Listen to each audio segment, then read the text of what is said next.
Mon texte raconte l'aspect particulièrement remarquable des forêts naturelles en France et en Europe, c'est-à-dire des forêts inexploitées par l'homme qui peuvent être aussi bien des propriétés abandonnées que des réserves naturelles. Et ce que je mets en valeur, c'est le fait que c'est des lieux où on peut ressentir des impressions, des sensations, des sentiments que l'on vit ni dans les villes, ni dans les campagnes, et même pas dans les exploitations forestières. Et j'encourage la conservation de ces milieux-là en fonction de l'éveil de la sensibilité humaine.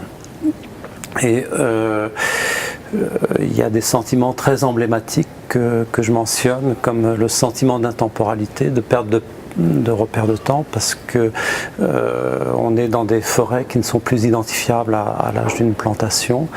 Et également, et c'est ça qui fait contraste avec notre époque où on coupe beaucoup d'arbres, c'est que on a des arbres qui peuvent être multicentenaires, par exemple pour le chêne, qui peuvent, dans une forêt naturelle très âgée, aller jusqu'à 700 ans facilement. Enfin, il a même une capacité intrinsèque à vivre beaucoup plus vieux que ça encore. Et donc, on est dans des échelles de temps supérieures à la vie humaine. Donc, ces forêts-là offrent une immersion dans un temps très vaste qui, quand même, bouscule complètement nos repères quotidiens de conscience.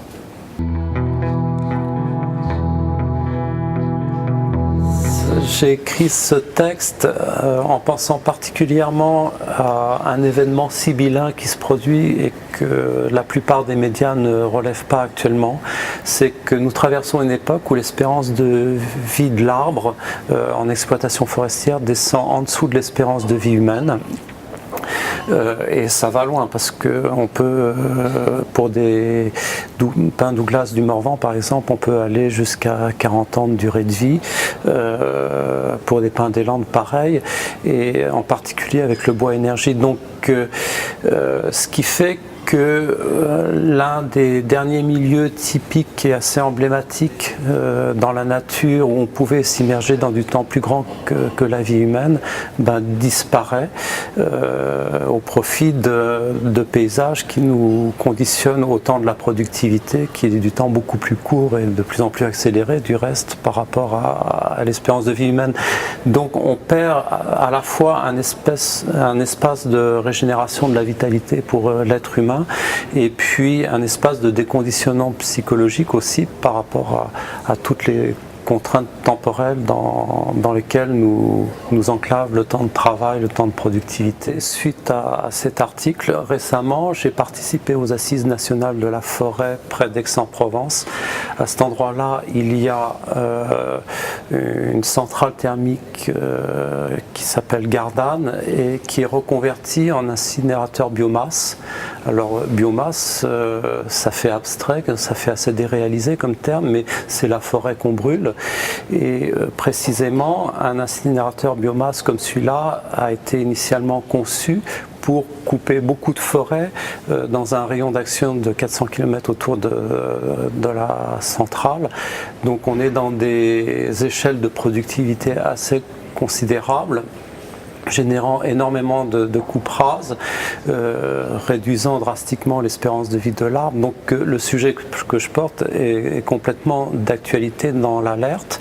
Des parcs naturels régionaux comme celui du Luberon, de Lure et du Verdon qui se sont opposés. Et on a une contestation quand même, même des élus,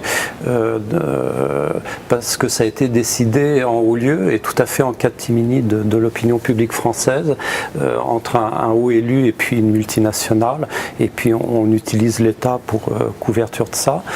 Et comme il y a eu un tel refus dans certaines régions, le projet maintenant c'est d'importer 80% du bois d'Amérique du Nord, donc des États-Unis en particulier, de régions du sud-ouest comme la Virginie.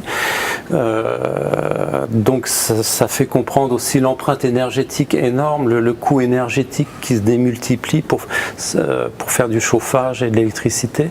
Et donc on est dans une aberration totale, et puis enfin une imposture industrielle qui profite d'un discours écologique pour faire quelque chose qui devient complètement anti-écologique en fin de compte. Alors, Orps, c'est une revue mythique en fait, puisqu'elle est issue de Planète, et puis Planète a laissé son empreinte mythique dans toute une génération.